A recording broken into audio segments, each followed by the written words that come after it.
Hello folks, welcome back to the channel, and also the channel with the best subscribers in all of YouTube. Seriously, you guys are awesome. Thanks for helping me get to over 2,000 subscribers and counting.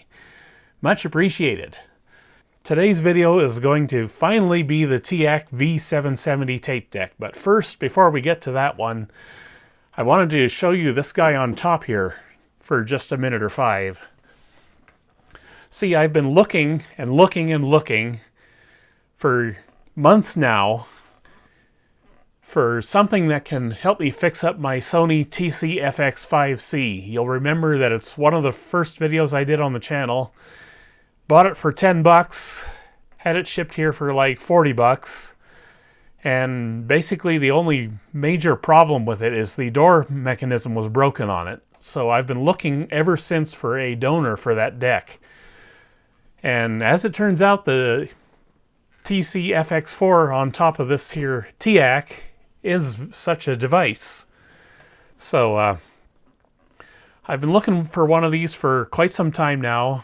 I would have settled for the FX2 or whatnot, but as it turns out, this one came up. And I was looking on eBay just to see what I could find, and this thing showed up, and apparently this has a dead Capstan motor, and I can confirm that yes, it is dead. But even more than that, the owner of said TC-FX4 apparently bought a new old stock Sony Capstan motor for this. So I've already checked out this Capstan motor. It is fully functional. It's a legitimate Sony DNE 4100A, new old stock as mentioned.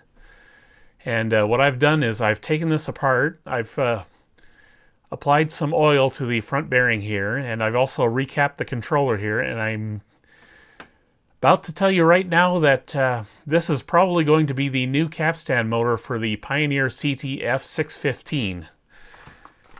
That's basically what that's going to be for. The Capstan motor that's in here, I don't know if I can save it or not, but I'm going to try to. But really this is here just to provide door parts for the TC-FX5C so I can send that one off to the charity thrift store. And finally have that deck be off somewhere making somebody happy. But yeah, what did I pay for this and the new Capstan motor? Well, I won it unopposed for $6. So I'm 35 bucks all in on this deck. So between this and the TC-FX5C, I'm probably around the $105 mark, somewhere in there. So it's still in budget, but yeah, I'm just happy that the FX5C can go to a new home. So yeah, that's that. Let me get this off the top here. And we got to start on this Teac that has been sitting here for entirely too long now, and I feel bad for that because it's too good of a deck to just sit here. But we're going to check it out real quick and make sure it's still working the same as it did in the multi-diagnosis video.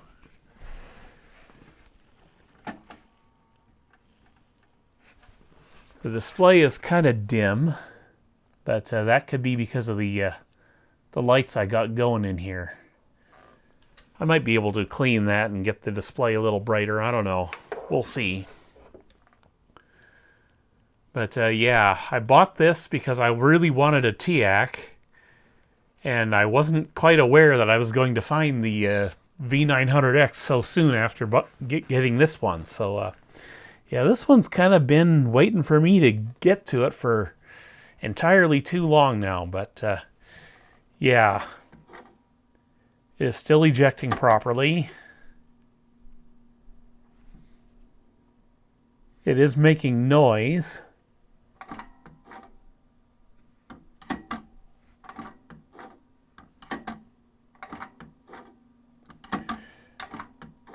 The mode belt does not seem to be slipping in this, so I don't know if that noise is from the Capstan motor or what.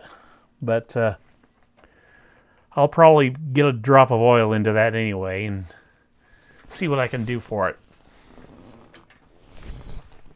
Just going to fire up the test bench receiver here real quick, and we'll see if we can get audio out of this again. Okay. I confess I don't really like the buttons on this thing. It's really hard to see the labels on any of them under bright light. But whatever, that's the next owner's problem, because I'm probably not going to be keeping this deck once I get done with it. I've got a V900X, I don't need this one. So let's see what we get here.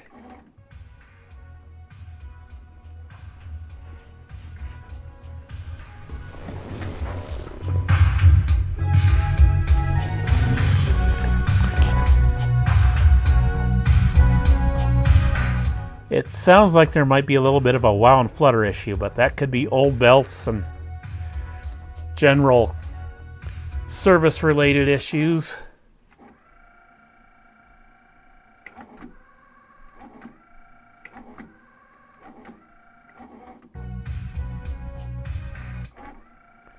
It's going between modes just fine.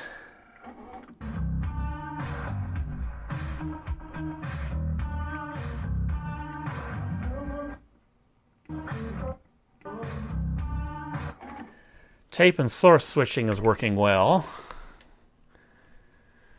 So yeah, it looks like this one's just going to need a basic service. Just get into the transport and see if I can make it a little happier than it is now.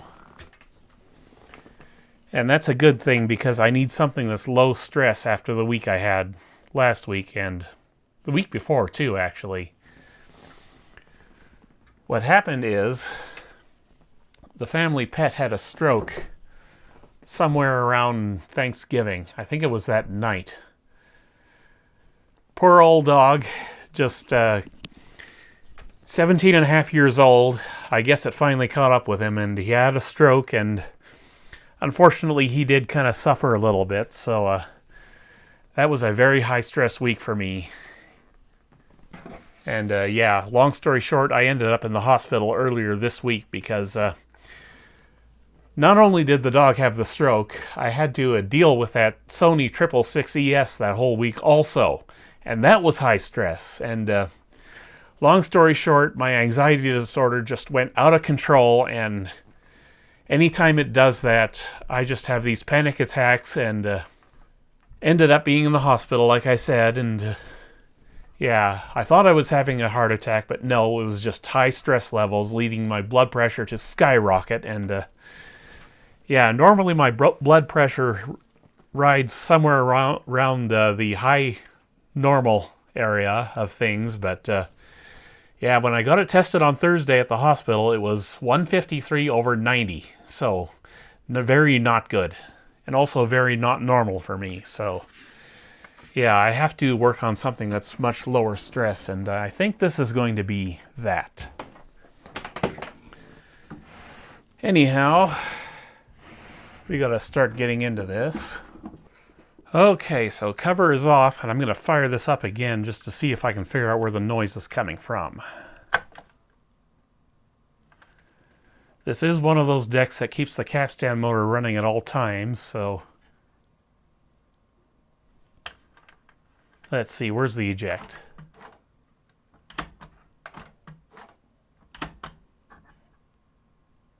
Yeah, the mode motor is not staying on, so it'll be the capstan motor making all the racket in this one. So yeah, I'll oil the front bearing, and I think that's probably all I'm going to do with this one. Basically what my plan is for this one is, since this channel is supposed to be partly me building my collection and the other part doing things for the charity thrift stores, that's probably where this one's going to go. I'm going to wait till maybe like a week or two before Christmas. I'll drop this thing off at the thrift store, and someone's going to get a real nice Christmas present. Nice 3-head Teac. Anyhow, that belt is kind of glazed. I think it's supposed to be a 6.0 belt or something like that. Internal circumference, but it may not be. Just ejecting it manually so I can get the tape door off the front.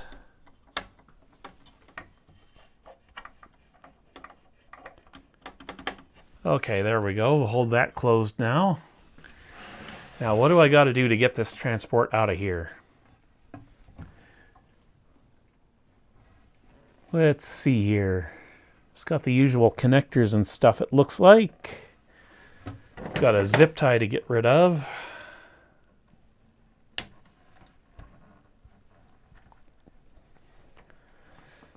So yeah, we'll make happy this tape deck, and then we'll make happy somebody at the thrift store in a month or two. Okay, so the dark red is over here. That's going to be playback, according to the descriptions on the circuit board. Recording's over here.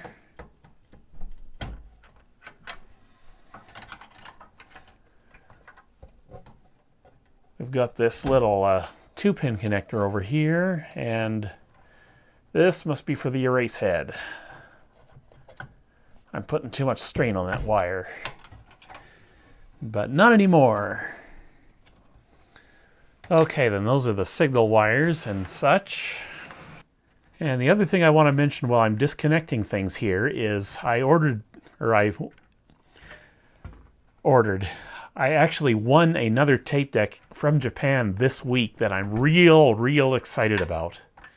It is a Pioneer CT-970.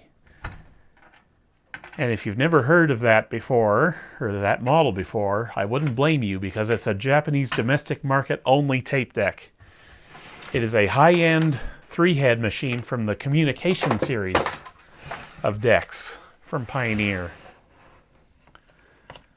And what makes it special is it's quartz lock, direct drive, double capstan, and possibly very hard to fix.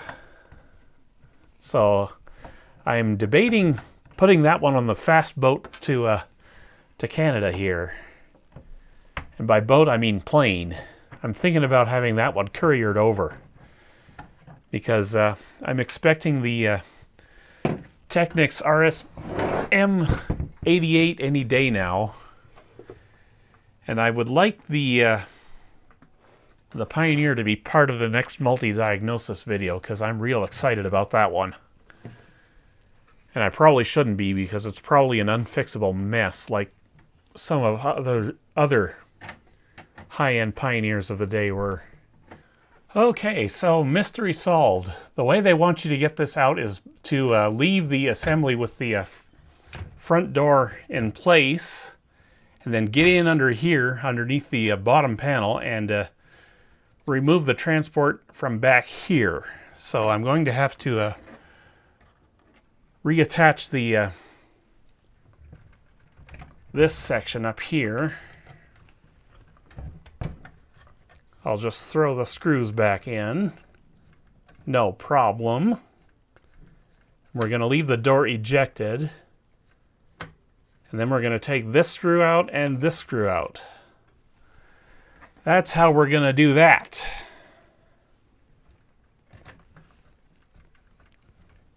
There's basically no need to mess with the door assembly at all on this deck, it looks like. I'm going to leave this screw out because that also retains the bottom panel, I think. Yes, that's what that is. I like a unit that has a bottom cover that can come off for servicing. Something I very much like to see in a tape deck.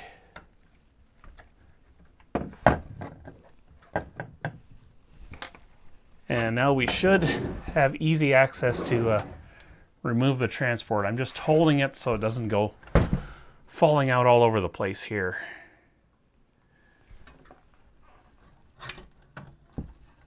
But yeah, the CT-970, it's been a long time since I had something get me that excited. So we'll just have to see what the shipping rates or the shipping estimates are that From Japan gives me. And then we'll see just how that works out. Because if it's too expensive, I'm not going to want to have it shipped the fast way. And look at this. This is so easy to get to. All of this. Head block is moving really well. I don't even know if I need to do anything for that. How's the pinch roller? Serviceable. So I'm going to wire brush that one. And yeah.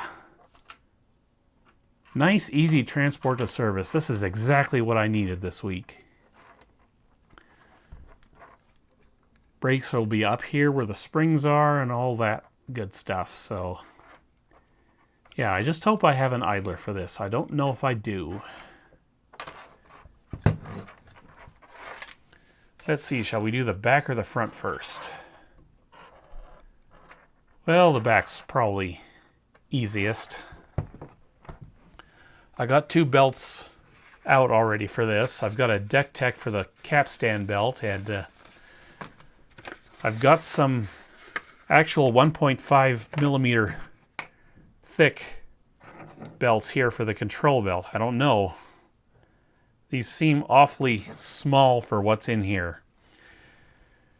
It's supposed to be a 6.0 internal circumference belt, so maybe I might have gotten the wrong belts out for the control belt. In fact, I think I did. In fact, I know I did. These are 3-inch belts that I got out, and I need a 6-inch for this. So let me go looking for that and we'll get started. Okay, found the right belt. So that will be going in. As always, Teac has their little rotary encoder on the back of this. So we'll have to clean that as well. Just debating on what I want to work on first here. Capstan or what? I guess we can do the control belt now. It's easy to get to. Let me get the main body of the unit a little further out of my way here.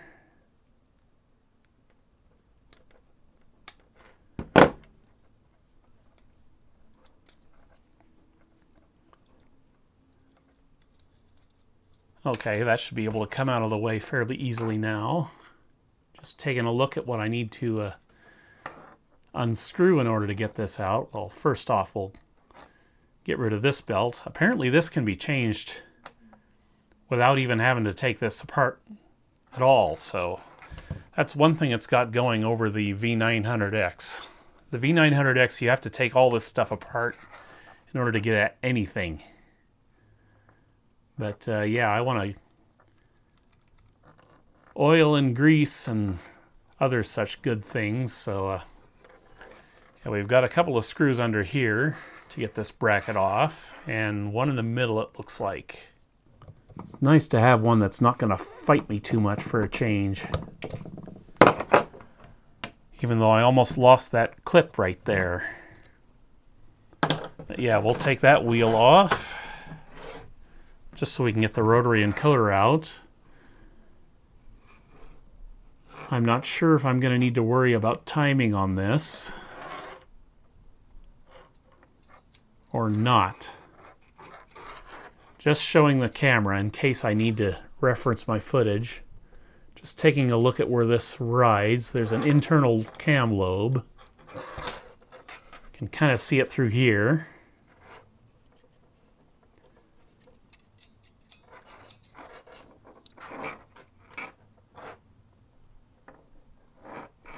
So yeah, I'm not actually sure if I even need to remove this at all. But let's make myself miserable later, shall we? So yeah, I do still have two tape decks out in the wind once the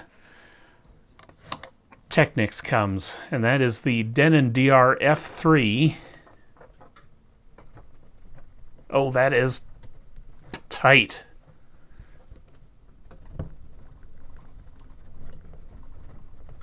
Oh, I'm not even going to be able to get that one off. It is just stripping out. Okay, I guess we won't deal with that then. I am not going to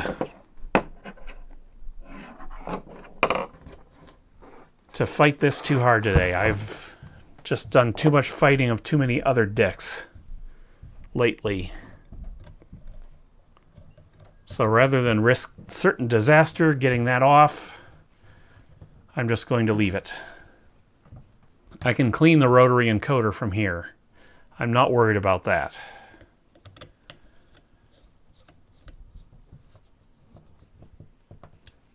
And we did get this wheel off to do some greasing with that, so...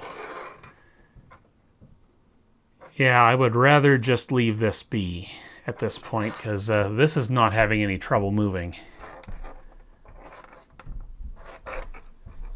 But yeah, you know something's tight when a vessel screwdriver can't even get the dang thing off. This thing, if I tried to get it off, I would probably have to Dremel it off. And then what would I replace it with, is the question I find myself asking.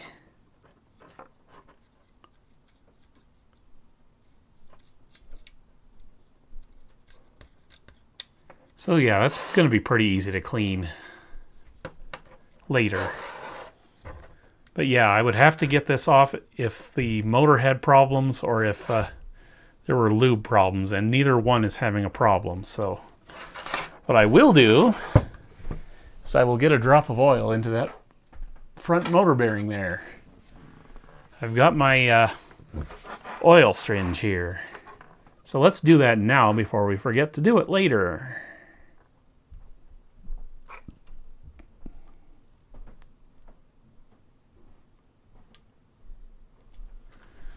Okay, I got some in there.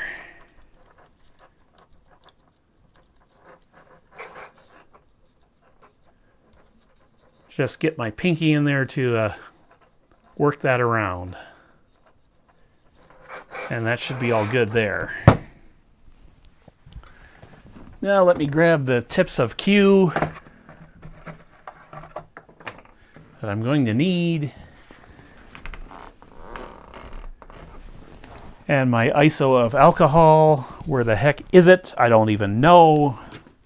Right in front of me. Because that's always the way it goes around here. But yeah, we won't wait for the Denon DR-F3 to show up for the next multi-diagnosis video, but if I do have the new Pioneer fast-tracked, it will be in the next diagnosis video. Plastic gear, so we want to use ISO alcohol for cleaning this one out.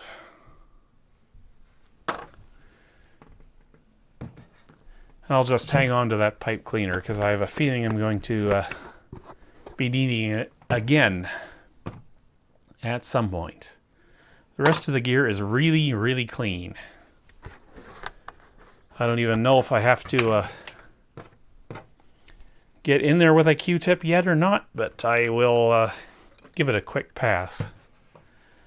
And the other reason I need to be working on something that's relatively easy like this deck is because I got to go in on Monday to Medicine Hat to do car stuff. She needs her oil changed, and she needs me to buy her a new battery because it wasn't holding up the last winter. The factory battery. And I don't know if you've ever bought a battery for an Audi before, but let's just say they ain't the cheapest things around.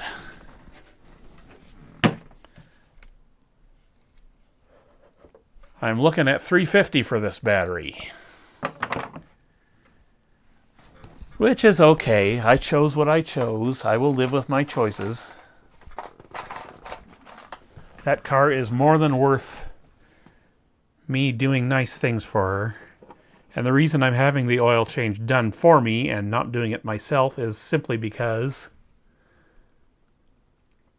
it's still under extended warranty, and I don't want them to give me an excuse to void the warranty. And I just put that grease on the wrong side. Of course I did. What I want to do is chase the grease through.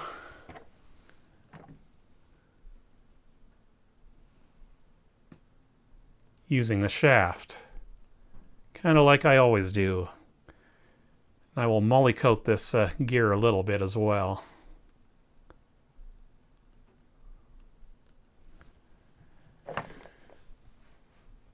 But yeah, the car goes in on Monday, so I'm losing a full day there. Automatically.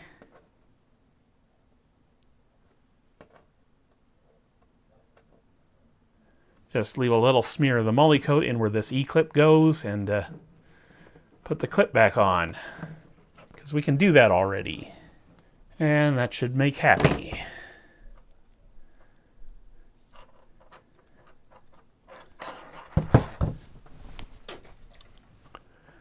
Okay, where's my new belt I just picked out for that? I don't know if I should throw this in yet, but I'm going to anyway. This is going to be a nice Christmas present for somebody. At least such is the plan. That's if I can get the thing to go in where it's supposed to go in. Trying to get it around that pulley down there. Okay, that seems good to me. It's a little tight. I'm kind of worried about how this is going to perform with that belt. It might be a little too tight, but I can easily find a looser one if I need to. This old one is kind of glazed, and let's see how stretched it is. 3.14 inches, so it's kind of getting stretchy outy a little bitty. Okay, now the next step is capstan stuff.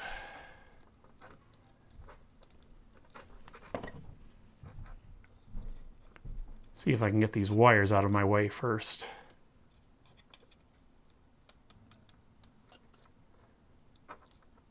And we've got some connections underneath to the real motor, so that's going to have to be freed up.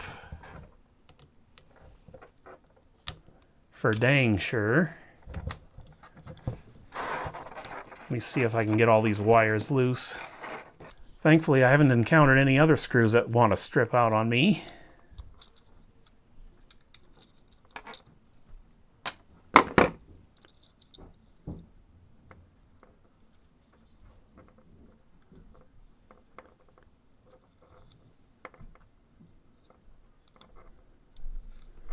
Just trying to move some of this stuff out of my way. Okay, we should have room to get at the capstan belt now. And it looks like we got 4 screws for that. 2 up top, 2 underneath. Yes, sir. Easy as pie. That belt actually doesn't feel too bad to me. Just zip this capstan doohickey out. Oh yes, definitely needs new grease back here too. So I will clean that up now.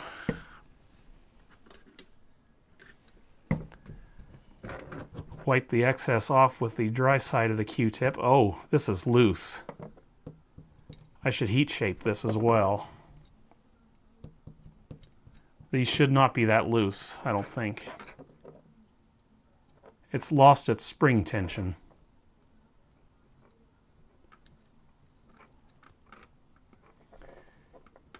So I get an excuse to show you how I do that.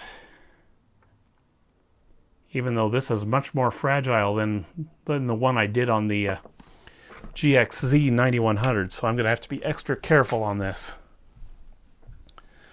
So, we'll do that now, why don't we? So, come on over here to the hot air rework station.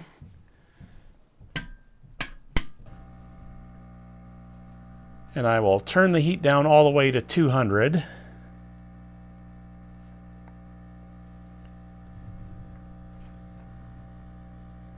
It's nice and hot already. Now you want to be careful with a rework station like this because it's still hot enough to solder. So, okay, we need to figure out where to put our spring tension. We need to bend this arm downwards. Sorry if you couldn't see that. We need to, yeah. So what I'm going to do is I'm going to... Okay, it's already melting.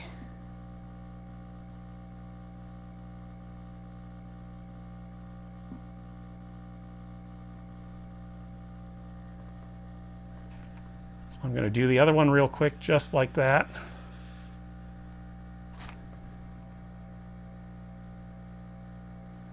I'm just going to apply a little bit of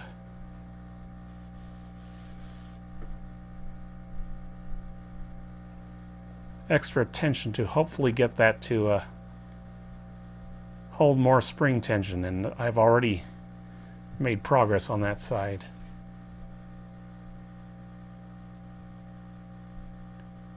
Just have to be very gentle because you don't want to break something like this.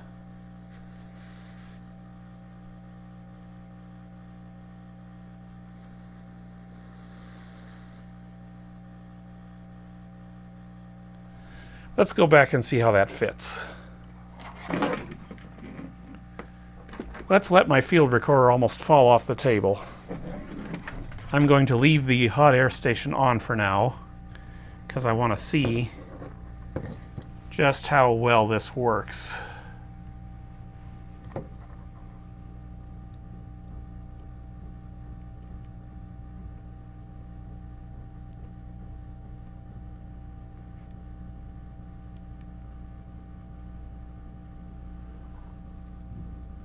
Oh yeah, it's done. We've restored enough spring tension to this to have it acting as a thrust bearing once more, so that should reflect well in our wow and flutter results later. I'm going to molly coat this now just to be sure I do it,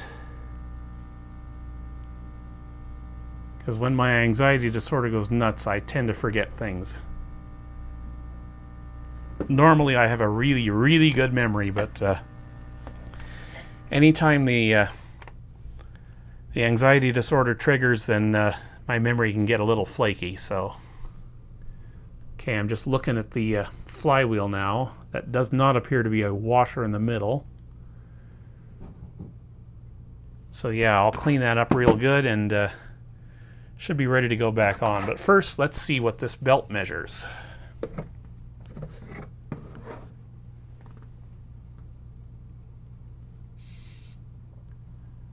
4.3 inches. We'll go over to millimeters here. 107.2 millimeters. So double that to get internal circumference. Okay, what's next? Well, I guess we'll clean this next. Let me grab a paper towel. I'll save the expensive Kim wipes on this particular occasion. Let me grab my acetone. Set you up like so. Dampen the paper towel. And we'll just go all squeaky squeaky with this capstan.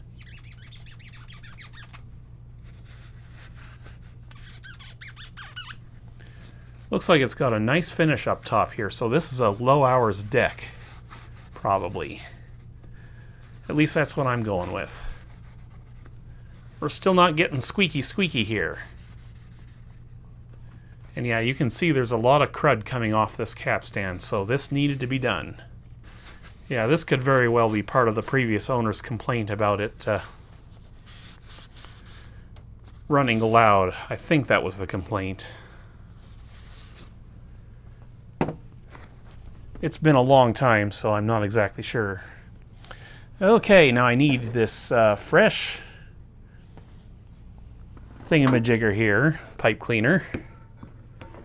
I will dip it in the acetone, and like I always do, we'll clean out this capstan bearing.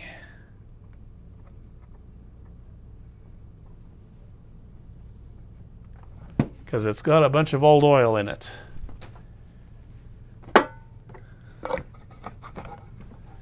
And that old oil wasn't looking so good anymore, so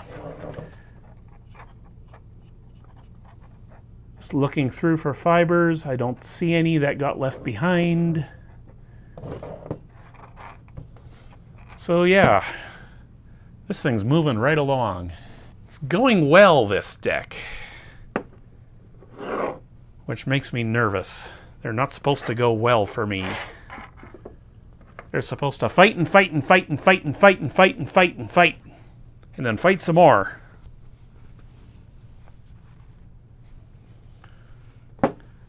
Until I get so sick of dealing with them that I give up and quit. That's how they usually go anyway. One big drop in front here. I'm kind of reducing my oil quantities because there have been some occasions when 2 drops is way too much out front here. So yeah, I'm going to wipe that down a little bit with a Q-tip. I'll do 2 drops back here because I'm a little less nervous about excess oil down here. And the capstan will carry some forwards in through the bearing when it goes back in, which is going to be right now.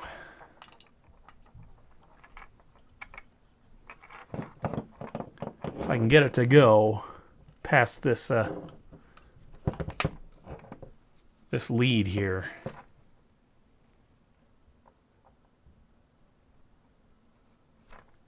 Can't get much slicker than that. That is gonna work. So we'll put the oil keeper back on. We're not going all the way back to the back to this section here. We're just going far enough so that it'll keep the oil from coming forwards into where the tape goes, because that's not where we want oil. And just real quick,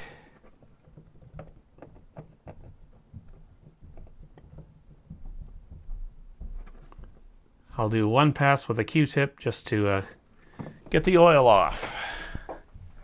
I'll probably clean it again later. But next step is to clean this pulley off. And then we'll get the oil in, like I said, and make happy that way. It's not too much belt residue, but it's just enough to require cleaning. Looks good. So, where did I put my syringe with the oil?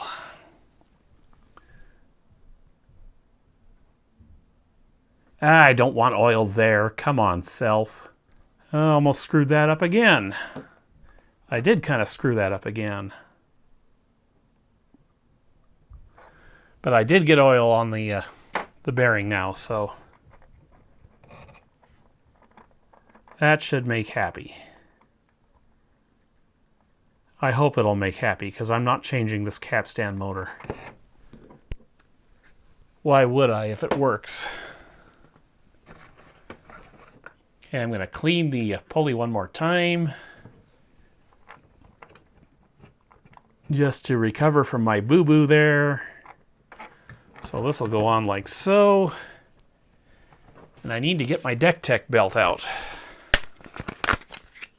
for this machine, and I'm going to assume that I got the right belt for this, but yeah, we'll find out the hard way if I didn't.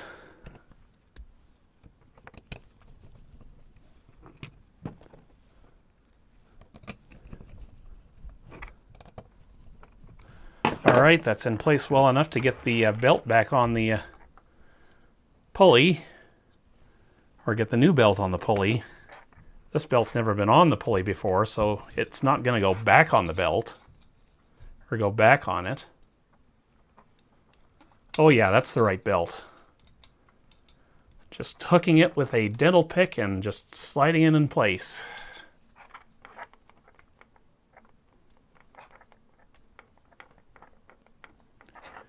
And it's riding about in the middle of the pulley, where it should. This is a 5mm wide belt, so it should be good for this deck.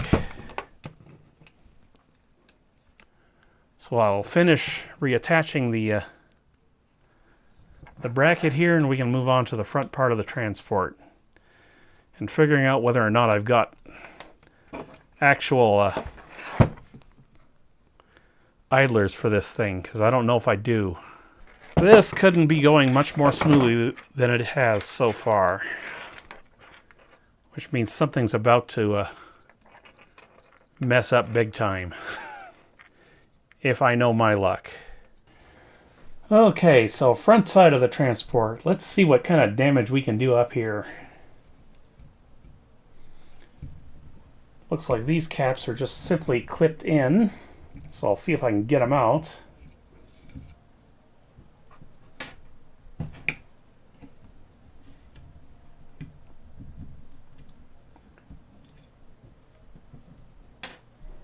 Yes, that is the deal, and we've got split washers on top.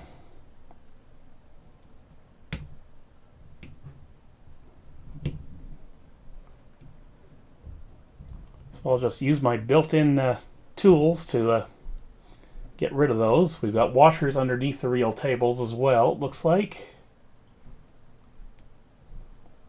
Maybe not. I'm going with not, because those aren't coming off. Or that's not coming off. And we've got a spring underneath that. And yeah, here's your optical pickup for the detecting whether or not the reel is moving. There's going to be, yes, there are 4 white or 4 clear slots in this reel that detect whether or not the reel's moving, apparently. I think that's how it works in this deck. Yes, that is how it works in this deck. So it's going to alternate between these white spokes in here, and then the black part of it is on the oh, let me see if I can show you. It's going to be alternating between white and black, and the black is this. So that's how it's done in this deck.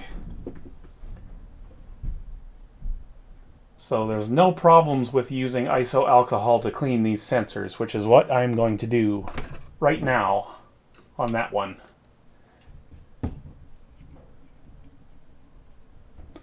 Then I'm going to go ahead and hit the reel table shaft with that same Q-tip, because this is all going to get re-greased.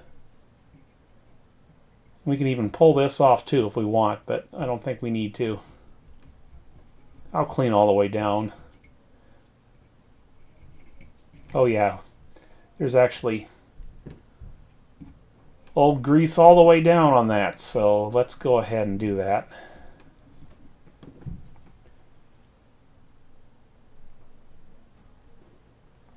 Just cleaning off that little piece I took out, and this is why I kept my other pipe cleaner from earlier, so I can go in with iso alcohol and clean all these parts. But I'm not sure if I can even get the pipe cleaner through this one. It's that small. That's fine. It's cleaning up well enough. But the pipe cleaner will go through this, I'm sure.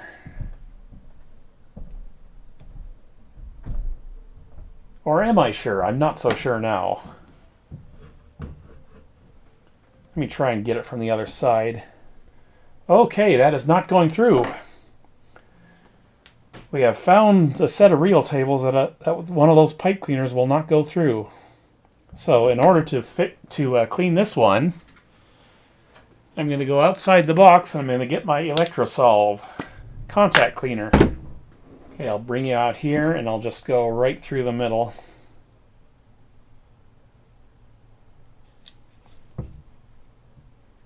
With this stuff. That should be all I need to do to clean that out. And I'll do the same with the other reel table as well, even though I haven't pulled it off yet.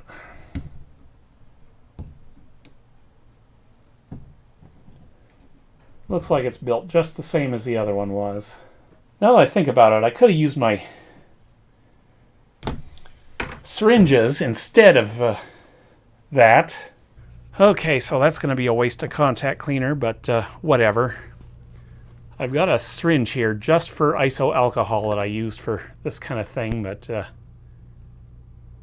it's been such a stressful few days that kind of forgot it existed, so I'm just going to go right in the middle and just squirt. That's what I will do. Basically wasted my contact cleaner for nothing, but whatever. Do the same to the other one. And yeah, those should be nice and clean now. I'd be surprised if they weren't. But we got to clean this other reel table shaft first before I do anything with the idler, which is coming up next. And we've got no reel position sensor on this side, so you don't have to worry about that with that.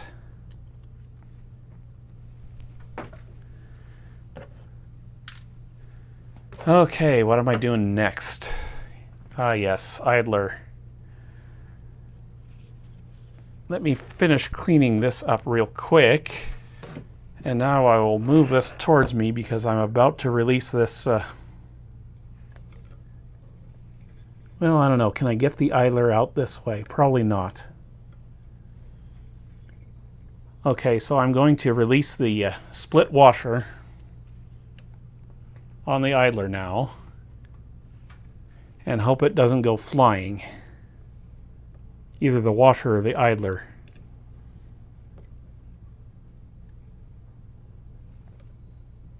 Okay, I got the washer. The idler is going to be spring-loaded, and it is. I will take that spring off. Fresh Q-tip. Iso alcohol. And I will clean this little shaft. Looks like there's no felt clutch in this one. It's all a mechanical clutch. Well, no, there is a felt clutch. It's underneath this gear.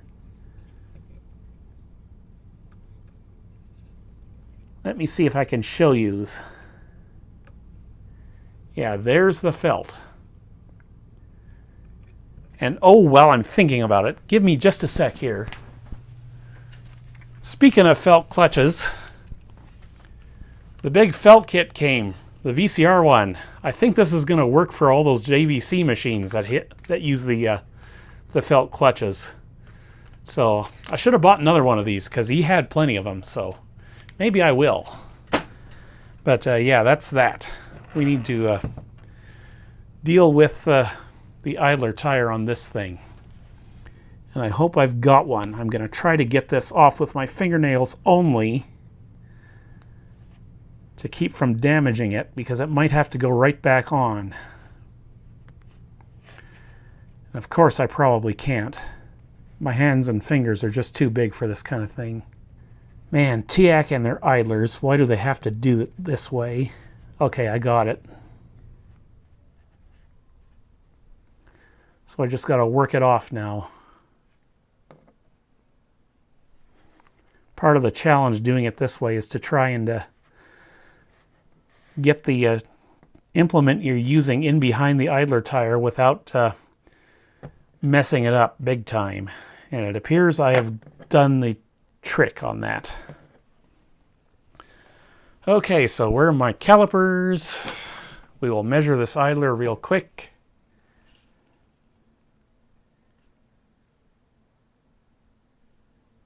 About 9.6 millimeters outer diameter. 9.8 maybe. Inner diameter would be about 5.3. And height is 2.5 millimeters. Let me get those idlers I got for the V900X and we'll see if they work. Okay, we'll just get one of these things out and we'll see if it works. I have a feeling it will, but not 100% sure. It certainly looks like the same size. It's a little bigger, but it's going to go on and it's going to work, I think. So that's the one the deck had. I will try to get this idler on.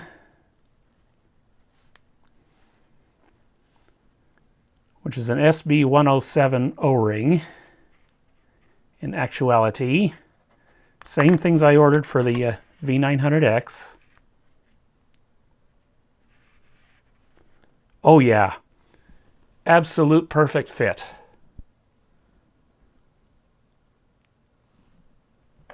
So I'm going to have to clean that off real quick. I've got a bad habit of not cleaning off my idlers and forgetting about it. But yeah, this is going to get a brand new idler.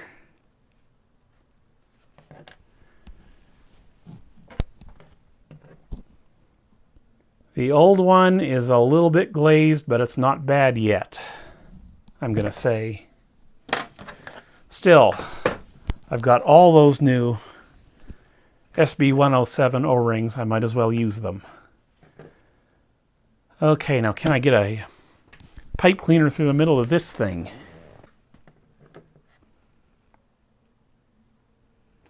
Yes, I can. Easy peasy. All right, now we got to figure out where we want the molly coat. Certainly we want it around the shaft where this guy rides, but we don't want it on the tire, of course, because that would be bad. So my usual way of doing this is to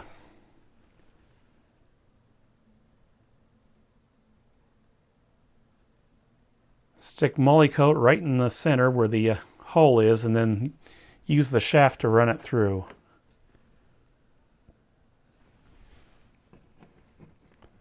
But naturally, we want to put the spring back in first, because the spring is quite important.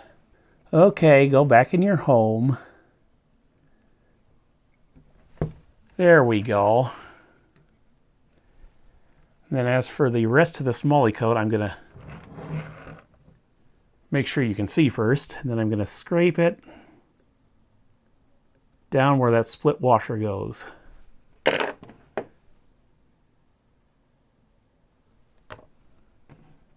I'll grab the split washer, lay it in place, and then use my finger to just drop it in place.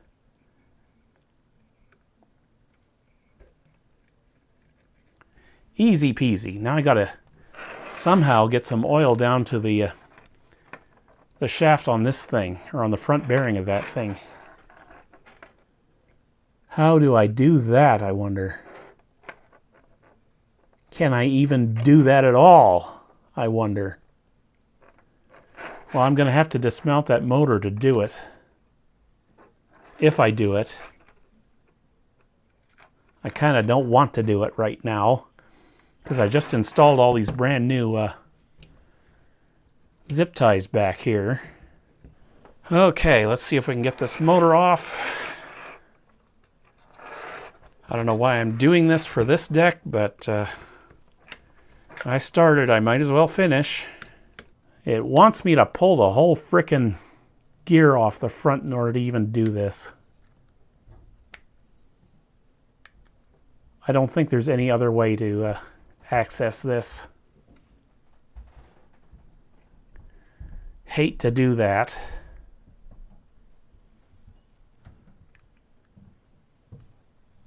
But maybe if I grab my feeler gauges, I can do this without messing something up. Okay, so I want the feeler gauges for this gear here.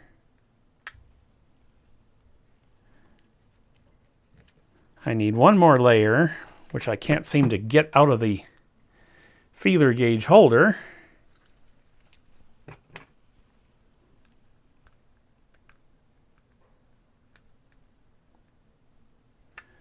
Yeah, that should do it, and then we'll just use this big plastic piece to pull the gear off the shaft. At least that would be the plan.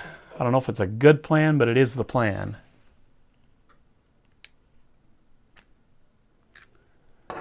Well, I've got access now. For sure. So I'll set that off to the side.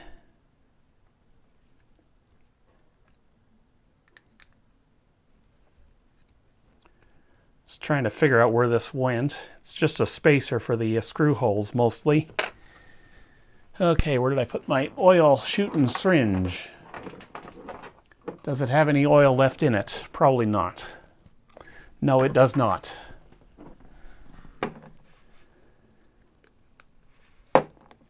So I'm going to put way too much androl around that shaft using the eyedropper and probably end up absorbing half of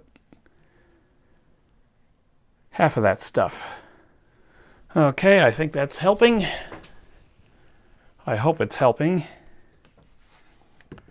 I'll just clean off the shaft real quick before I put that back together.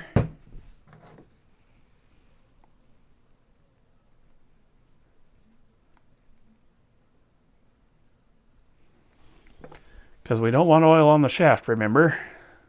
Okay.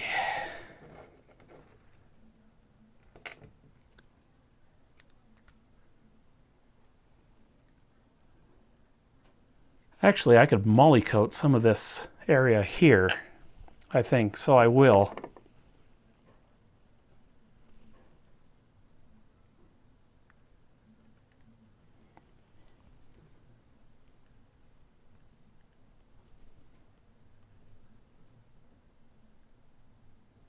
Not too much, just a little bit. I don't think you actually even need to grease this area at all, really, but might as well, we're here. Okay, then we'll put the gear back on. Trying to make sure I can get it to mesh with the other gear properly.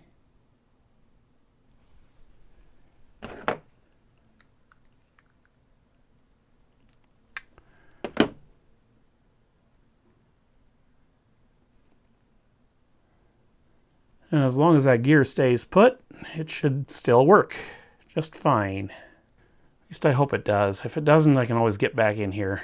I don't want to get back in here, but if I have to, then I have to. For now, we got to resume front side transport service. I'll probably do this pinch roller off camera, but yeah, just go in with soap and water and a wire brush, or brass wire brush, I should say. That's the plan there. But now we need to finish the reel tables, because they want to go back on. Just a light swipe of molly coat on each of the shafts ought to do the job there.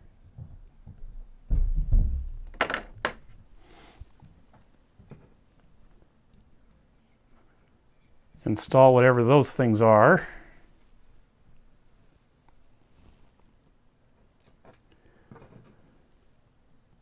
Oh, I hope I'm getting the right springs here. I don't know if I am.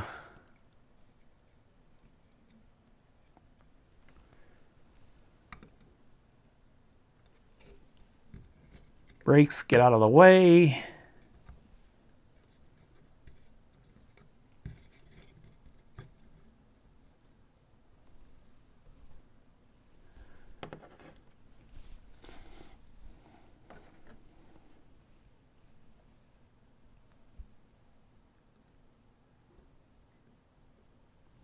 Little touch of molly up there.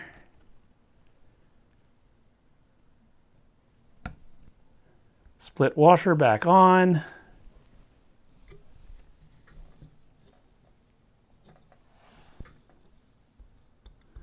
Not exactly clear on what provides back tension. It's probably just that spring underneath there that does it. But yeah, I'm going to say I used the right spring, because the two for the caps are different coil counts. And I know for sure I had that one other spring in the right place, so should be all right. There we go. One happy Teac.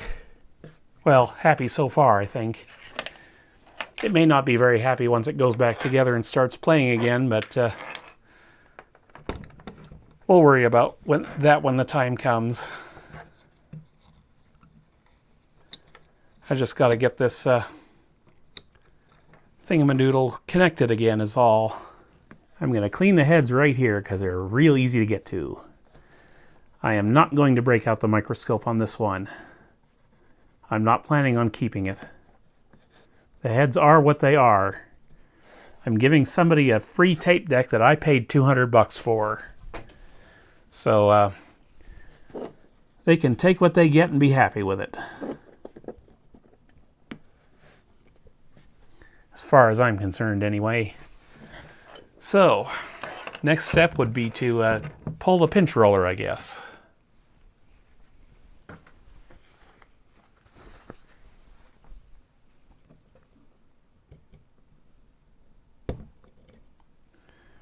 Which will not be difficult.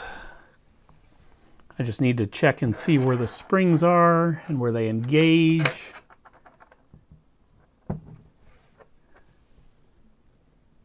And that does not look difficult at all. This spring here goes into a slot down here. So yes, very easy stuff.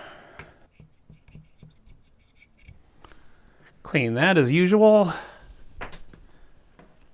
Grab my pipe cleaner again.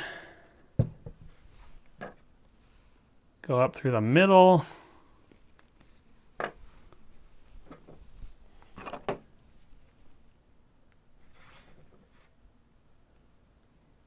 And I will go through the shaft with some Molly coat. I probably didn't wait long enough to let the iso alcohol dry yet, but whatever.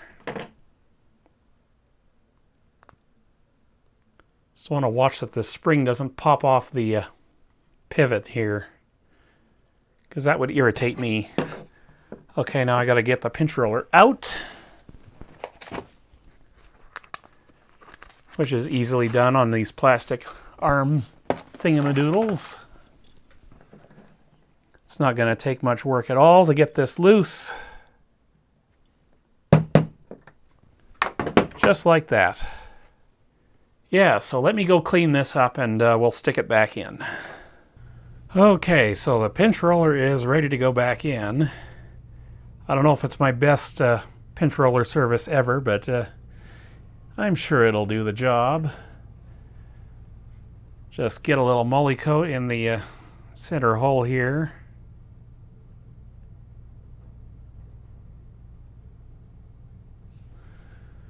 And we'll use the roller shaft to chase that through.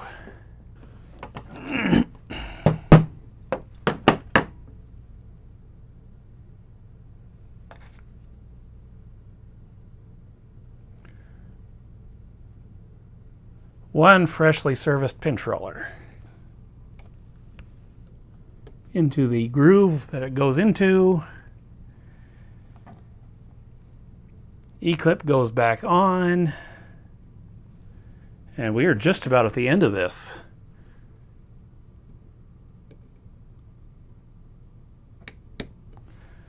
Might have this start to finish in one day.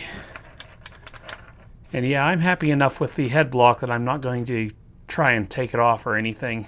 I'm just going to leave it be. One quick and easy service.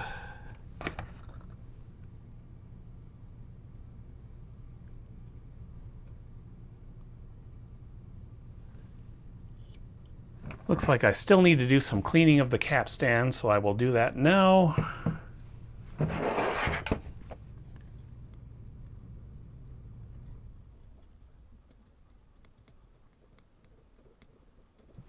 It's easy enough to do right as it sits, so yeah, this thing's ready to go back into the deck, and hopefully it still works.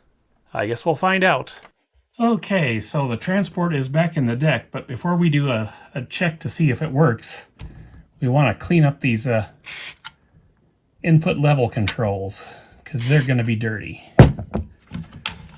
Just using the old Electrosolve there. Just trying to reach both controls here, and I'm not having much luck with that. There we go.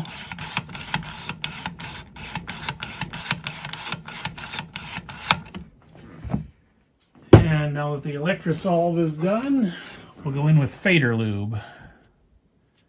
Deoxit F5, that is.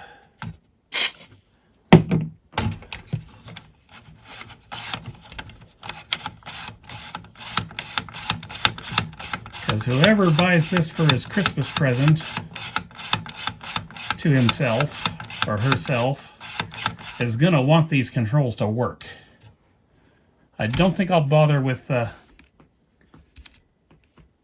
these two controls here. Those types of pots are a little bit tricky to clean, so I'm just going to not bother. So let's fire up the deck now and see where we get with this. I will hook up audio, of course.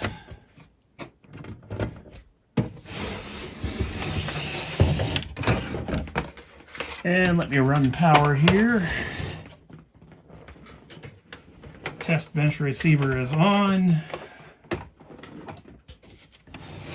That's the Sony. I still haven't gotten anywhere with that Pioneer.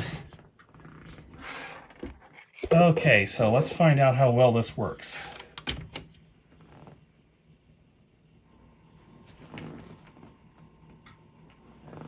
Well, the motor's still making more noise than I would like it to, but that's fine.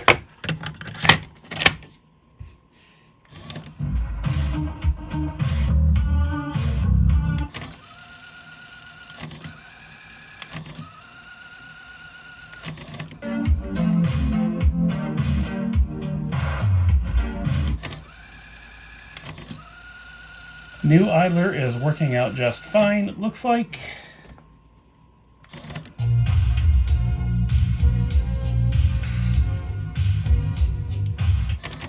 Okay, I'm happy with that. We can move on to forgetting how these things work.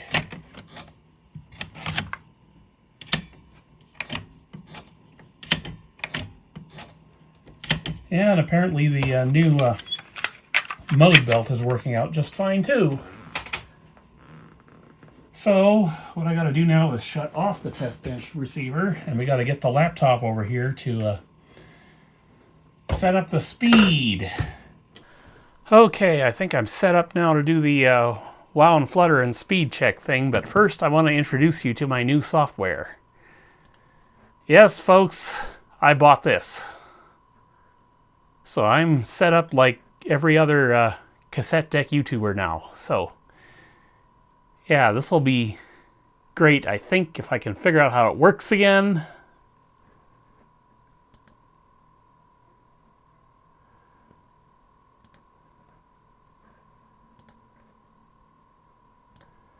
Yes, that is correct, and we want advanced. We want to zoom you in here so you can see what goes down, and we're on 3000 hertz, so I'm going to use the Denon DR-M3 test tape for this to dial this in. 0.13% wow and flutter, not so great, but what's our frequency? 3057, it needs to come down. So allow me to adjust. I can't show you that on camera because I've got you focused on the wow and flutter stuff right now. But I am adjusting as we speak.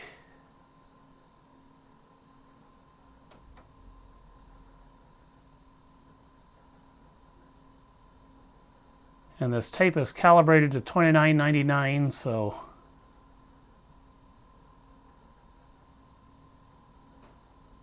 really anywhere around 3 kilohertz is fine. I am going to leave it there. 0.14% is not great, but I am not changing the motor in this thing, so we're going to leave it right there. Stop. Collaborate and listen. And by the way, yes, I have used this software on some of my best tape decks already. I tried it on the JVC DD99 and the Sony CC-K666ES. Got some real nice numbers out of both of those things, but I don't want to spoil the next video on the DD99, so I'll keep you in the dark on that one for now. But for now, this thing's set up. And now we got to find out if this records. So eject.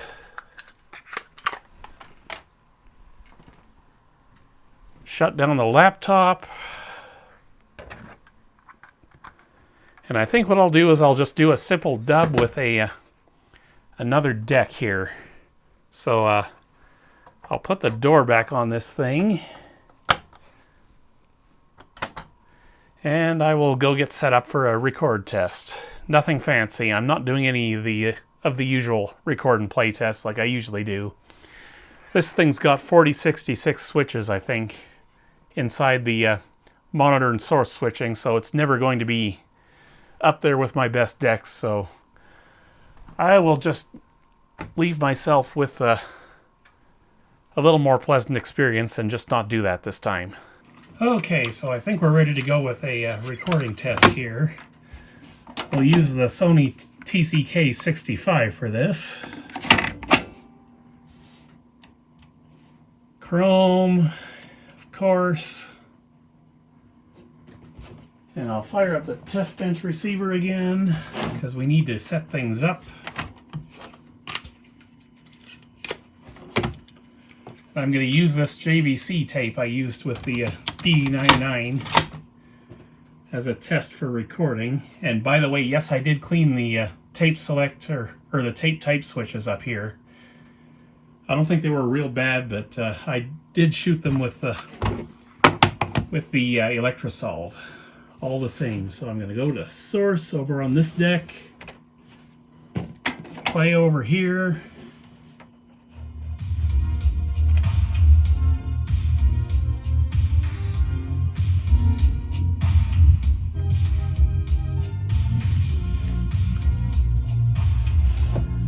Okay, let's record.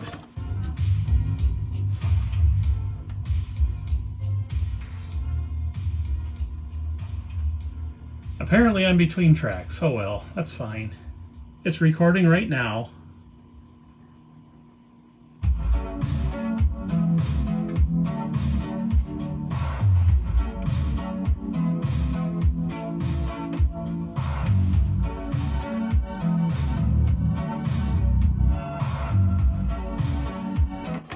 Okay, that's good enough for a test. Rewind.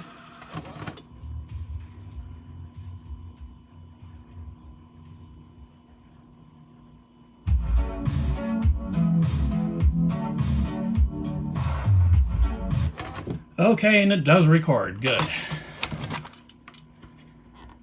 So my next step will be to align the azimuth and probably output levels before buttoning this back up and throwing it back on the shelf, but I think we're just about done with this. Nice, easy one-day job for this one. Very much appreciated after the couple of weeks I had. So yeah, hopefully this will be a good deck for somebody. Anyway, like I said, I'll check the azimuth off camera and the Dolby levels, and this thing will be ready for a new owner in no time. Take care and have a wonderful afternoon wherever you are.